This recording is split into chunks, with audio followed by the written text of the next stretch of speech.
तो आज हम देखने वाले हैं सिंचन का एक ऐसा हॉरर एपिसोड जिसे आज तक इंडिया में रिलीज नहीं किया है, लेकिन मैं करने वाला हूँ, तो वीडियो को एंड तक जरूर देखना। तो देखो, स्टार्टिंग में हमें दिखाया जाता है कि एक बच्चा अपनी मॉम और डैड की ड्राइंग बना रहा होता है कि तभी उसकी मॉम नोटिस करती है कि वो उन दोनों के साथ किसी ब्लैक फिगर को भी बना रहा है। और जब उसकी मॉम इसके बारे में उससे पूछती है तो वो बच्चा बोलता है कि ये ब्लैक फिगर तो आप दोनों के पीछे हमेशा से ही रहता है। और जब मॉम उससे पूछती है कि क्या ये ब्लैक फिगर अभी भी मेरे पीछे है, तो बच्चा बोलता है नहीं, वो अभी मेरे साइड में बैठकर मेरी ड्राइंग देख रहा है। जिसके बाद तो उसकी मॉम काफी डर जाती है। और अब इधर हमें दिखाया जाता है कि इन सारी ही चीजों को सिंचन अपनी टीवी में देख रहा होता है कि तभी उसकी मॉम उससे वॉशरूम साफ करने के लिए बोलती है। सिंचन ऐसा करना तो नहीं चाहता था, लेकिन फिर भी चला जाता है। और जैसे ही वो गेट को खोलता है तो वो पूरी तरह डर जाता है, क्योंकि वहाँ पर एक बहुत ही अजीब ब्लैक फिगर बैठा होता है। सिंचन जल्दीबाजी में वहाँ से गेट लगाकर चले जाता है, लेकिन मॉम के दोबारा फोर्स डालने पर वो फिर से वॉशरूम में आता है। तो इस बार देखता है कि वो ब्लैक फिगर वॉशरूम को साफ कर रहा है। सिंचन जब उससे बात कर रहा होता है तो उसे पता चलता है कि इस मास्क के पीछे कोई लड़की है। और बात करते करते जब सिंचन की मॉम वहाँ पर आती है तो वो काफी डर जाती है, लेकिन ब्लैक फिगर अपने हाथों से कोई एक डार्क मैजिक कर देता है। जिसके बाद सिंचन की मॉम उसे अचानक से अपना फैमिली मेंबर बताने लगती है। अब इन सारी ही चीजों को देखकर सिंचन काफी डर जाता है। और मॉम के जाने के बाद ब्लैक फिगर सिंचन से पूछता है, क्यों सिंचन, हम दोनों फैमिली मेंबर है ना। सिंचन उस बात को इग्नोर करता है और वहाँ से जाने लगता है कि तभी बैकग्राउंड में हमें बहुत ही अजीब और डरावना बच्चा दिखाई देता है। और अब इन सारी ही चीजों को देखकर सिंचन काफी नर्वस हो जाता है। और तो और ये ब्लैक फिगर अपने मैजिक से हिरोशी और हिमावारी को भी अपने वश में कर लेता है। सिंचन के पूछने पर हैरी उसे डांटते हुए कहते हैं कि ये हमारा परिवार का ही तो सदस्य है। ब्लैक फिगर अब पूरी तरह से सिंचन के घर पर छा गया था। इनफैक्ट सिंचन को छोड़कर सभी उसे अपना फैमिली मेंबर मान रहे थे। इसलिए सिंचन की फैमिली जब एक साथ डिनर कर रही होती है तो सिंचन बोलता है कि मैं इस पर्सन से हेट तो नहीं करता हूँ, लेकिन अचानक से कोई भी आकर हमारी फैमिली का मेंबर कैसे बन सकता है। अब इन बातों को सुनकर जब वो ब्लैक फिगर वहाँ से चला जाता है तो अचानक से सिंचन के मॉम और डैड सिंचन पर बहुत ही ज्यादा गुस्सा करने लगते हैं और उसे कहते हैं कि तुम्हारी हिम्मत कैसे हुई हमारे फैमिली मेंबर से ऐसे बात करने की।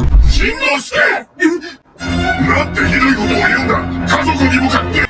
अब सिंचन बहुत ज्यादा डर जाता है और हमें फिर से बाहर वही एक अजीब सा बच्चा दिखाई देता है। अब सिंचन बोलता है कि अगर वो हमारा फैमिली का मेंबर है तो उसका नाम बताओ। अब हैरी और मिसाई उसका नाम तो नहीं बता पाते हैं। अब सिंचन जल्दी से दौड़कर सीढ़ियों से होते हुए अपने सारे फैमिली मेंबर्स की फोटो निकाल रहा होता है, लेकिन उसे वहाँ पर कुछ भी नहीं मिलता है। अब सिंचन फोटो को देख ही रहा होता है कि तभी वहाँ अचानक से ब्लैक फिगर आ जाता है और कहता है कि सिंचन सॉरी, मेरी वजह से तुम्हें डांट पड़ी। लेकिन सिंचन पूछता है कि तुम हो कौन और तुमने मेरी फैमिली को आखिर कर क्या दिया है। अब वो ब्लैक फिगर कहती है कि हम तो फैमिली मेंबर है ना। इसके बाद वो ब्लैक फिगर सिंचन के ऊपर भी डार्क मैजिक करने की कोशिश करता है, लेकिन सिंचन काइंड नेचर होने की वजह से वो इस डार्क मैजिक में नहीं फंसता है। और तभी सिंचन बोलता है कि तुम एक बैड पर्सन हो। इसके बाद तो सारा ही सीन इमोशनल हो जाता है और वो ब्लैक फिगर सिंचन को बताता है कि वो कोई और नहीं बल्कि वो उन सारे ही बच्चों की एनर्जी से बना हुआ है जिनके मॉम और डैड उन्हें ज्यादातर टाइम नहीं दे पाते हैं, जो पूरी तरह अपनी लाइफ को अकेलेपन में जी रहे हैं। सिंचन की इतनी अच्छी फैमिली को देखकर उनका मन भी सिंचन की फैमिली का एक पार्ट बनना है। और सिंचन बोलता है कि अगर ऐसा है तो तुम मेरी फैमिली का मेंबर बन सकते हो। लेकिन अब ब्लैक फिगर बोलती है कि शायद अब मैं ऐसा नहीं कर पाऊंगी क्योंकि। तो देखो, इसके बाद तो ये एपिसोड एंड हो जाता है, लेकिन इस क्योंकि का आंसर तो हमें नहीं पता। हो सकता है कि फ्यूचर में इसका पार्ट 2 आ जाए जिससे कि हमें इस क्योंकि का आंसर मिल जाए। तो इसलिए सब्सक्राइब करके रखना।